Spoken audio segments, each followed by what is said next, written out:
Me friends and ఫ్యామిలీతో సరదాగా బయటకు వెళ్ళటానికి కారు లేదా అయితే వెంటనే ఈ నెంబర్కి కాల్ చేయండి.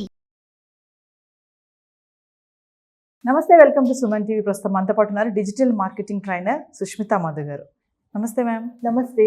సుష్మిత, కన్సల్టెన్సీ జాబ్స్ అంటారు. అంటే ఒకరు బోర్డు పెట్టేసుకొని మా దగ్గరికి వచ్చి మీరు మనీ పే చేయండి, మేము జాబ్ చూస్తాం మీకు అని చెప్తారు కదా. చాలామంది యంగ్స్టర్స్ కూడా, పేరెంట్స్ కూడా చాలామంది వాళ్ళ పిల్లలకి జాబ్ కోసం అన్ని మనీ పే చేయడం చేస్తూ ఉంటారు. స్కామ్స్ అనేవి ఎలా ఉంటుంది? నిజంగా వాళ్ళ జాబ్ వస్తుందా? వాళ్ళకి మనీ పే చేశాక వచ్చిన జాబ్ ఉంటుందా? అసలు ఇక్కడ చాలా కన్సల్టెన్సీస్ అంటే చాలా డిఫరెంట్ టైప్స్ ఆఫ్ కన్సల్టెన్సీస్ ఉంటాయి నవీన. మంచి కన్సల్టెన్సీస్ కూడా ఉంటారు. ఈ మంచి కన్సల్టెన్సీస్ వర్క్ ఎలా చేస్తారు అంటే, పెద్ద కంపెనీస్, మల్టీనేషనల్ కంపెనీస్ వాళ్ళు రిక్రూట్మెంట్ ప్రాసెస్ని ఈ కన్సల్టెన్సీస్కి అవుట్ సోర్స్ చేస్తారు. సో కంపెనీస్, పెద్ద మల్టీనేషనల్ కంపెనీస్ వాళ్ళే కన్సల్టెన్సీస్కి ఏం చెప్తారు అంటే, మాకు 10 మెంబర్స్ మీరు హైర్ చేసి ఇవ్వండి, ఆ 10 మెంబర్స్ది CTCలో ఇంత పర్సెంటేజ్ మీకు మేము పే చేస్తామని మల్టీనేషనల్ కంపెనీ వాళ్ళు కన్సల్టెన్సీస్కి పేమెంట్ చేస్తారు. మంచి కన్సల్టెన్సీస్ వాళ్ళు నౌకరీ చూసి, ఇండీడ్ ఇట్లాంటి జాబ్ పోర్టల్స్ నుంచి రెజ్యూమ్స్ కలెక్ట్ చేసి, కాల్స్ చేసి, ఇంటర్వ్యూ కండక్ట్ చేసి స్టూడెంట్స్ని మల్టీనేషనల్ కంపెనీలో ప్లేస్మెంట్ చేస్తారు. ఇక్కడ స్టూడెంట్స్ దగ్గర నుంచి వాళ్ళు పేమెంట్ తీసుకోరు, మల్టీనేషనల్ కంపెనీస్ దగ్గర నుంచి పేమెంట్ తీసుకుంటారు. ఇది మంచి కన్సల్టెన్సీస్ ఇలా వర్క్ చేస్తారు. స్కామ్ నడిపించే కన్సల్టెన్సీస్ ఎలా ఉంటాయి అంటే, వాళ్ళు స్టూడెంట్స్కే చెప్తారు, మీరు మాకు 1 lakh పేమెంట్ చేయండి, మీరు మాకు 2 lakhs పేమెంట్ చేయండి, మేము మీకు జాబ్లో ప్లేస్మెంట్ చేపిస్తామని స్కామ్ చేసే జాబ్ కన్సల్టెన్సీస్ ఇలా వాళ్ళు బిజినెస్ రన్ చేస్తారు. యాక్చువల్లీ బిహైండ్ ద సీన్ ఏం జరుగుతుంది అంటే, ఈ స్కామ్ చేసే జాబ్ కన్సల్టెన్సీస్ హెచ్ఆర్ మేనేజర్స్ తోని ముందే టైఅప్ పెట్టుకుంటారు.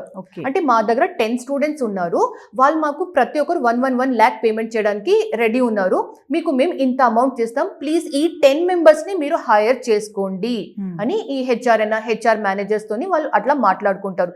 ఇది కొంచెం బ్యాక్ డోర్ జాబ్ లాగా కూడా ఉంటుంది. సో ఇట్లాంటి నడిపించే వాళ్ళు 10 మెంబర్స్ని ప్లేస్మెంట్ చేసిన తర్వాత జాబ్ గ్యారంటీ చెప్పలేరు. ఎందుకంటే ఈ 10 మెంబర్స్ క్యాండిడేట్స్ వాళ్ళు వర్ది క్యాండిడేట్సా, నాన్ వర్ది క్యాండిడేట్సా ఫిల్టర్ అంత ఫిల్టరేషన్ జరగదు. ఎందుకంటే పేమెంట్ చేసి లోపల వెళ్తున్నారు, ఒక కంపెనీ లోపల వెళ్తున్నారు కాబట్టి కొందరు unworthy, not worthy candidates 1 month 2 months తర్వాత వాళ్ళు వర్క్ బాగాలేకపోతే అదే హెచ్ఆర్స్ వీళ్ళని జాబ్ నుంచి తీసేయడం కూడా జరుగుతుంది. ఈ క్యాండిడేట్స్ బయటికి వచ్చిన తర్వాత జాబ్ కన్సల్టెన్సీస్ మీద వాళ్ళు అంటే ఫింగర్ పెడుతూ ఉంటారు. అంటే వీళ్ళకి మేము డబ్బు ఇచ్చాము, వీళ్ళు మాకు జాబ్ సెక్యూరిటీ ఇవ్వలేదు, ఇది అది అని చెప్తూనే ఉంటారు. యాక్చువల్లీ జాబ్ ఇది అంటే స్కామ్ నడిపించే జాబ్ కన్సల్టెన్సీస్ కూడా చాలా ఉంటాయి. ఒకవేళ జాబ్ వచ్చింది అనుకుందాం, వచ్చాక ఆ జాబ్ ఎంతవరకు ఉంటుంది అనేది కూడా చెప్పలేము, గ్యారంటీ ఉండదు. ఎందుకంటే ఇప్పుడు మల్టీనేషనల్ కంపెనీస్ అయినా, పెద్ద కంపెనీస్ అయినా వాళ్ళు కూడా చాలా స్ట్రిక్ట్ అయిపోయారు. అంటే ఒక క్యాండిడేట్ ని హైర్ చేసిన తర్వాత, లేకపోతే హైర్ చేసే ముందు వాళ్ళ బ్యాక్గ్రౌండ్ వెరిఫికేషన్, వాళ్ళ PF UN నంబర్, వాళ్ళు ఎక్కడెక్కడ వర్క్ చేస్తారు, ఇవన్నీ చెక్ చేస్తున్నారు. కాబట్టి కంపెనీస్ కూడా చాలా స్ట్రిక్ట్ గా వచ్చిన క్యాండిడేట్స్ వాళ్ళ గురించి తెలుసుకుంటున్నారు. సో జాబ్ సెక్యూరిటీ కూడా ఉంటుందా లేదా అది ఈవెన్ జాబ్ కన్సల్టెన్సీస్ కూడా గ్యారంటీగా చెప్పలేరు. చాలా మంది యంగ్స్టర్స్ ఏం చేస్తారంటే, రెజ్యూమ్ తీసుకెళ్ళి అక్కడ ఇచ్చేస్తారు, వచ్చినప్పుడు కాల్ చేయండి అంటే వాళ్ళు డైరెక్ట్ కాల్ వస్తుంది వాళ్ళకి. ఇట్లా కూడా చాలా మంది ఏంటంటే సెక్యూర్ గా మనం ఎందుకు కష్టపడాలి, మనం కంపెనీస్కి వెళ్ళి రెజ్యూమ్ ఇచ్చి అక్కడ వెయిట్ చేసి అంత పేషెన్స్ లేదు కదా యూత్ కి. సో అలాంటి వాళ్ళకి ఏమైనా చెప్తారా మీరు? నేను ప్రతి ఒక్క స్టూడెంట్స్ అయినా ఫ్రెషర్స్కి ఇది మెసేజ్ ఇస్తాను, మీరు మీ ట్రై డెఫినెట్లీ చేయండి. ఇప్పుడు అంటే చాలా డిఫరెంట్ జాబ్ పోర్టల్స్ వచ్చేసాయి. నౌకరీ, ఇండీడ్, లింక్డ్ఇన్ జాబ్స్లో కూడా మనం అప్లై చేస్తూ ఉంటే చాలా ప్రోయాక్టివ్గా, అంటే చాలా పడి మనం అప్లై చేస్తూనే ఉంటే డెఫినెట్లీ మీకు సక్సెస్ వస్తుంది. జాబ్ కన్సల్టెన్సీస్ మీద డిపెండెంట్ అవసరం లేదు. సెకండ్ థింగ్, కొన్ని సిచ్యువేషన్స్లో కంపెనీస్ మనకు రిప్లై ఇవ్వకపోతే, కంపెనీస్ దగ్గర నుంచి మనకు ఎట్లాంటి ఇంటర్వ్యూస్ కాల్స్ రాకపోతే మనమే ప్రోయాక్టివ్ లాగా కంపెనీస్కి కాల్ చేయాలి. అంటే పెద్ద కంపెనీసే కాదు, చాలా చిన్న కంపెనీస్ కూడా ఉన్నాయి. గూగుల్ మ్యాప్స్ లో software company near me, software companies in Hyderabad కొడితేనే గూగుల్ మ్యాప్స్ లోనే చాలా పాయింటర్స్ కనిపిస్తాయి. ఆ వెబ్సైట్స్ అయినా, ఆ గూగుల్ మ్యాప్స్ నుంచి వాళ్ళ నంబర్ తీసుకొని వాళ్ళకి ప్రోయాక్టివ్ లాగా ఈ ఫ్రెషర్స్ అయినా, స్టూడెంట్స్ అయినా కాల్ చేసి అడగాలి, సార్ మీ కంపెనీలో ఏమైనా రిక్వైర్మెంట్ ఉందా, మీ కంపెనీలో ఏమైనా జాబ్ వేకెన్సీస్ ఉందా అని మనం పడి ట్రై చేస్తేనే మనకు ఒక మంచి న్యూస్ వచ్చే ఛాన్సెస్ ఉంటుంది. సో ఈ జాబ్ కన్సల్టెన్సీస్ మీద డిపెండెంట్ అవసరం లేదు అని చెప్తాను. మీరు అన్నట్టుగా గూగుల్లో చాలానే ఉన్నాయి, జాబ్ డాట్ అని చెప్పేసి ఉంటాయి, మనం వెళ్ళి సెలెక్ట్ చేసుకోవాలి. దాంట్లో కూడా ఏమైనా స్కామ్స్ ఉంటాయా? దానిలో స్కామ్స్ ఉండదు, కానీ కొన్ని మన జాగ్రత్తలో మనం ఉండాలి.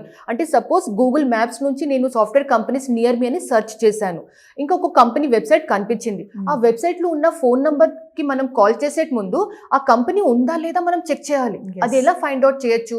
వాళ్ళ వెబ్సైట్లో కాంటాక్టర్స్ పేజ్లో వెళ్తే వాళ్ళ అడ్రస్ ఉందా లేదా అది చెక్ చేసుకోవాలి. గూగుల్ మ్యాప్స్లో వాళ్ళది వెరిఫైడ్ అకౌంట్ ఉందా లేదా ఇవి అన్ని కూడా మనం చెక్ చేసుకోవాలి. వెబ్సైట్ చూస్తే కూడా మనకు కొంచెం ఐడియా వస్తుంది, ఇది కొంచెం స్టాబ్లిష్డ్ కంపెనీనా లేకపోతే ఇది కొంచెం ఆషామాషి కంపెనీ అలాగా మనకు అర్థమైపోతుంది. ఇవన్నీ అనలైజ్ చేశాకనే we should take a decision, ఈ కంపెనీకి మనం కాల్ చేయొచ్చా లేదా అట్లా. సో ఇప్పుడు డిజిటల్ మార్కెటింగ్ ఎలా ఉంది, గ్రోత్ ఎలా ఉంది, జాబ్ ఫెసిలిటీస్ ఎలా ఉన్నాయి, ఆపర్చునిటీస్ అంటే ఏం చెప్తారు? డిజిటల్ మార్కెటింగ్ అంటే అది ఎవర్ గ్రీన్ సబ్జెక్ట్ అని చెప్తాను, కానీ డిజిటల్ మార్కెటింగ్లో కూడా చాలా ఫాస్ట్గా ర్యాపిడ్ అంటే అప్గ్రేడేషన్ లేకపోతే కొత్త కొత్త టూల్స్ వస్తూనే ఉంటాయి. ఎవరైనా డిజిటల్ మార్కెటింగ్ నేర్చుకుంటున్న వాళ్ళు డెఫినెట్లీ చాలా అప్డేట్ అవుతూనే ఉండాలి. ఏఐ టూల్స్, ఆటోమేషన్ ఇవి అన్నీ అప్డేట్ అవుతూనే ఉండాలి. మీరు అప్డేట్ అవుతూ ఉంటేనే మీ ఫ్యూచర్ బాగుంటుంది, మీ డిమాండ్ ఫ్యూచర్లో బాగుంటుంది. నేను ఈరోజు నేర్చుకున్నది అంతే, ఇంకా నేను అప్గ్రేడ్ కాదు అంటే అది వర్కౌట్ కాదు. కనెక్టివిటీ వెళ్తా ఉండాలి, దానికి వెళ్తూనే ఉండాలి అట్లా. అండ్ డిజిటల్ మార్కెటింగ్ నేర్చుకుంటే ఇంకొక బెనిఫిట్ ఏంటి తెలుసా నవీన?